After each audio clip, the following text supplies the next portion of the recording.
Standing in Tadasana, inner edges of the feet together. Take the weight back into the heels and get that opening action on your feet. I'm just going to show how we're going to work with the hands. So we're going to take the hands here behind the head. Now for some people this is a very difficult action, and if you find this problematic, then what you will be doing instead is taking a belt. If you haven't got a belt, tie up a dressing gown cord, something like that, and you're going to work like this with your thumbs into the belt, just taking the hands slightly away. And you can have the belt wider than that if you need to do so. All right. We're going to bring the palms of the hands together, so like we did in the Namaskar, and take the thumbs so that they're at the nape of the neck.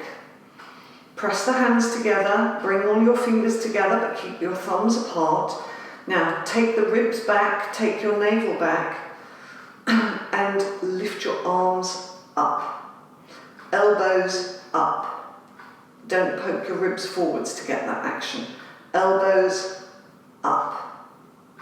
Opening out in the armpit region, bring your elbows in. So don't have your elbows winging out to the side, bring them in. Broad across your shoulder blades, so open out in your shoulder blades so that they're not squashing in towards the spinal column. Okay, and now just stretch the arms up and release them down. Good.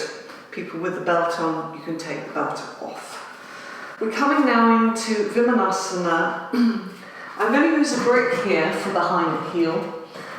But if you don't have any equipment at all, you can take your heel up onto a low skirting board, or you can just put your heel with the back to the wall. So I don't need this chair for the moment.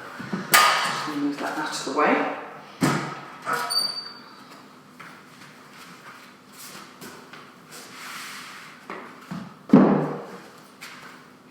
Now I won't be able to take my hand right out because I've got a wall here. We have to work with what we've got. So here the heels are up. We're going to take the left foot out slightly, step forwards with the right foot. If you've got balance problems, it's good to have a wall here or a sofa here because you've got something to hold on to. You're going to turn the pelvis to face forwards. That weighted action in the tailbone. There should be a stretching action here through the front of this leg. You're going to take your arms out in line with your shoulders and then see, can you bend that front leg and extend into the back leg heel. There shouldn't be any pinching in the back. If there's pinching in the back, then just take it out by leaning forward slightly or keeping the legs straight. All right, so if you don't have a brick, you can always just take the heel up the wall like that. Okay, it will work. If you've got a lowish skirting board, that will work quite well.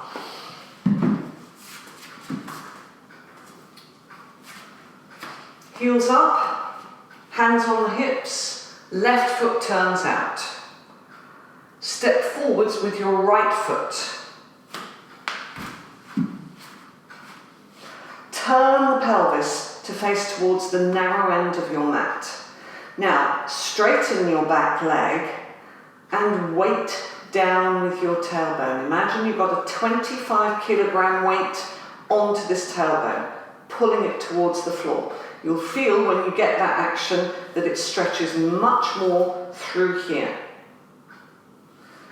So, weight down with the tailbone, lift up with the chest. Stretch your arms out in line with your shoulders and bend your front leg. Extend into the back leg heel and again, weight the tailbone down. Extend into the back leg heel. Push into the brick or into the wall. Coming up. Hands on the hips, step forwards. And we'll walk back to the brick. So if you're feeling a strong stretch in that back leg, frontal hip flexor and thigh, good, that's what you're meant to be feeling. Any pinching in the back, lean yourself forwards. So heels up, take your right foot out now, hands on the hips, step forwards with your left foot. Turn the pelvis to face towards the narrow end of the mat. Before we do anything else, what's happened to the tailbone? Lengthen it, weight it down, push into the back leg heel bone, lift your chest, weight this down again, lift your chest, straighten your back leg, weight this down, stretch your arms out, and bend, and see if you can make a square. If your knee overshoots your ankle, so if your knee starts to push forwards over the ankle like that, you know you need a wider stride, so you just move your foot forwards.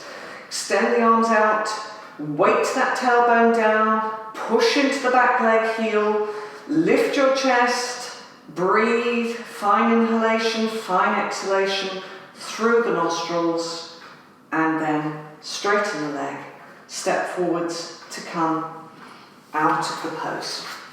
Alright, standing Tadasana, quite a strong action that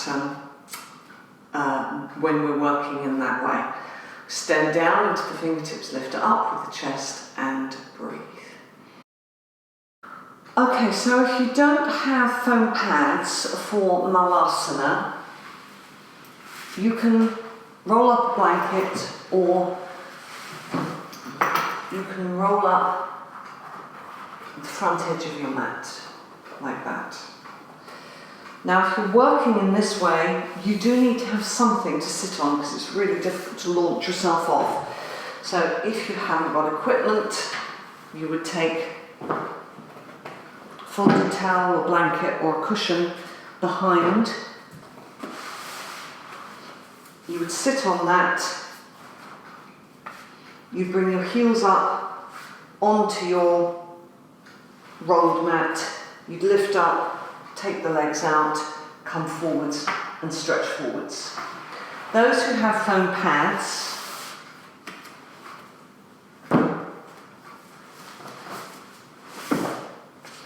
you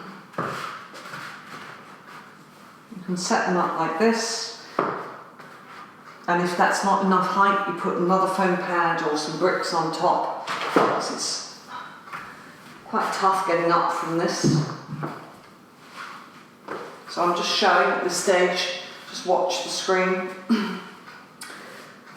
Okay, the feet come together, you lift up, you come up, and you stretch forwards. Those of you who've got bad knees, I will show in a moment how to do while the others are doing this action. So, either sitting on your blanket with your rolled mat, or sitting on your foam pads. You can see that this one sticks out a little bit because the heels are going to come up. So you rest your heel bones onto the front edge or onto your rolled mat. Hold onto your shins, roll your shoulders back and down. Now if you need to, you can use your hands to lift you up. Some will be able to lift up without the use of the hands. Take the knees apart, have the feet together, wriggle your elbows and your upper arms down your shins, and walk your hands forwards and just let the head release down.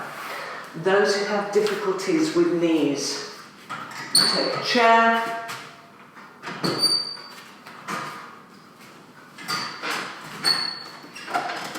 lean forwards on your chair, and you can take your hands down to something, maybe a couple of foam pads, or release down. Sometimes the groins are fine, but the knees are tight or have damage in them, so that can work quite nicely. Alright, so the people in Malasana sit back onto your seat, onto your foam pads or onto your blanket, and stretch the legs out in front of you. Pull the flesh of the buttocks out and back, roll your shoulders back and down, lift your chest. And breathe. Just sit in Dandasana for a moment.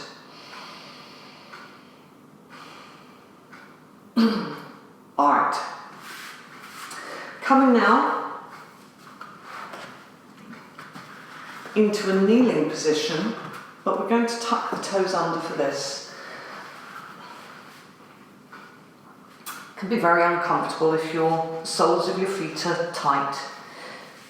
We're going to sit back onto this. Now, if you want to make this a little more intense, place a foam pad there. It will increase the opening on the sole of your foot.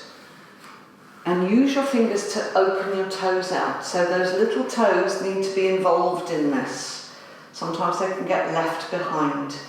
Roll the shoulders back and down. Let the weight, so that tailbone is weighted down. The abdomen comes back towards the spine. Those of you who find this really uncomfortable, and many of my students do, you can release forwards onto your hands and then go again. It does get easier with time. The more you do this,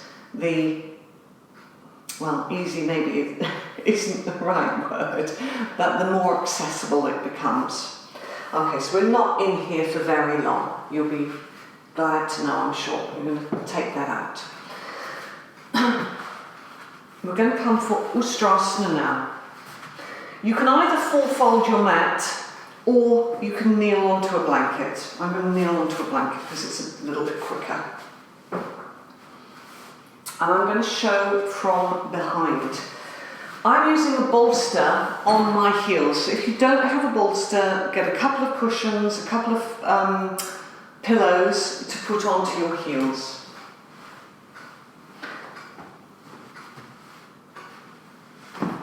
So we're going to take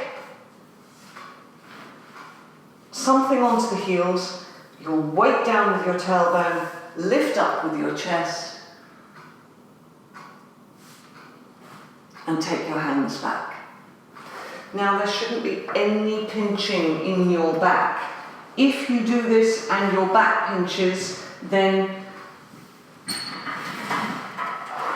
take a chair,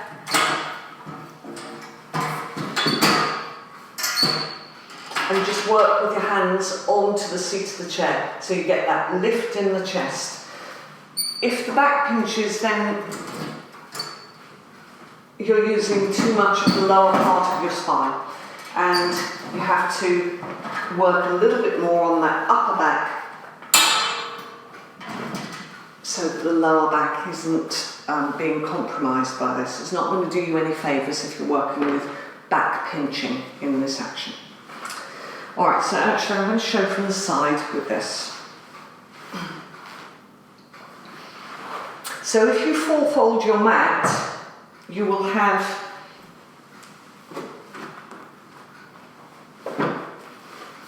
that kind of shape, which will accommodate all of the shins, all of the shin, all of the foot, and then put your supports or have your chair behind. If you haven't got anything suitable, then use a chair behind, because you'll still get this wonderful action of the lift and opening in the chest.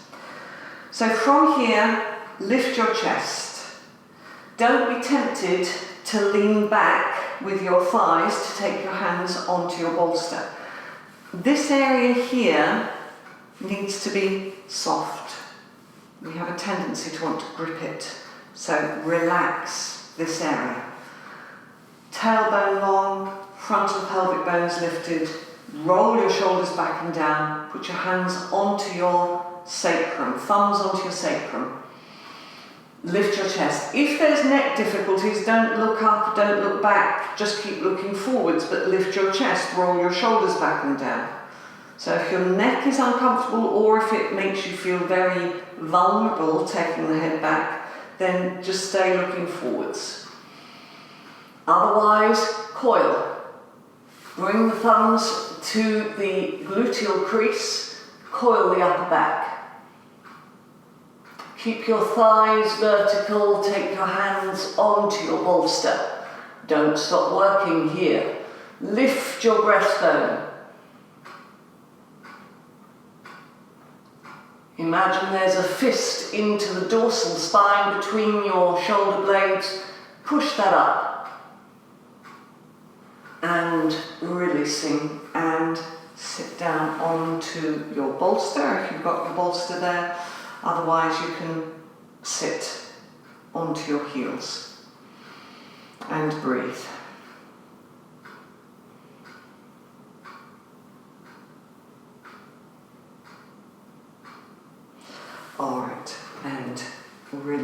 releasing out of the action.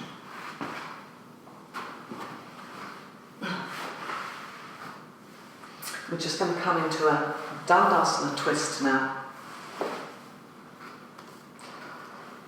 You can sit onto your washing up bowl or onto a couple of foam pads or onto a couple of folded blankets, towels. And you're going to have the wall behind you, so I'm just going to show quickly.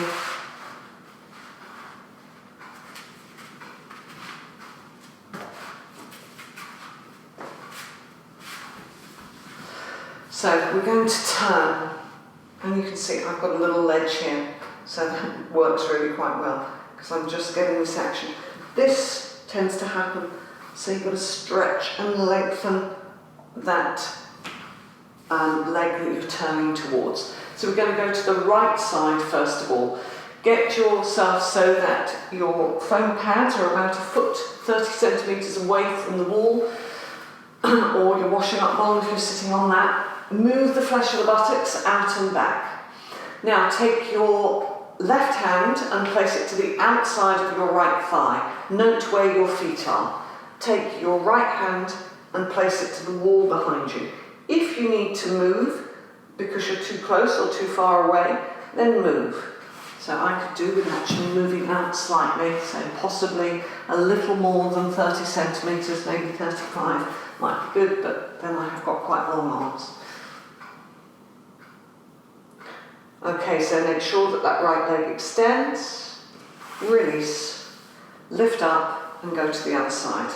So now your right hand comes to the outside of your left thigh, lean forward slightly and then turn.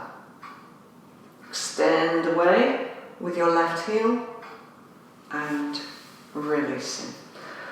Alright, we're going to come into a bent leg Shavasana now. You're going to lie down on your back.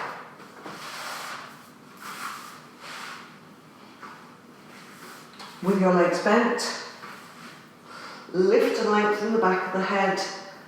Roll your arms so that your shoulder blades tuck under, the palms of the hands face the ceiling. So anybody who has got a bolster, you could always put a bolster underneath your knees and stretch your legs out.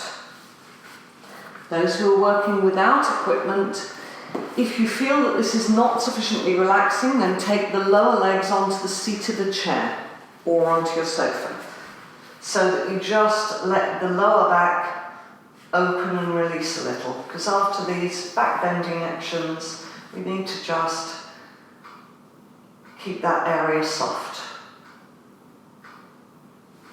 So whichever way you're working, soften the abdomen, feel the back of the sacral region broadening and opening onto the floor. We've worked strongly in the legs, so let the legs relax, thigh muscles release to the bone. Let the abdominal area soften and release to the floor.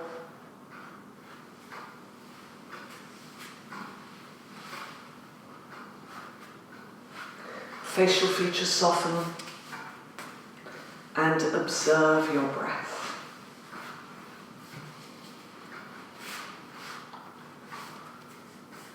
Let the whole of the body feel as though it's sinking into the floor.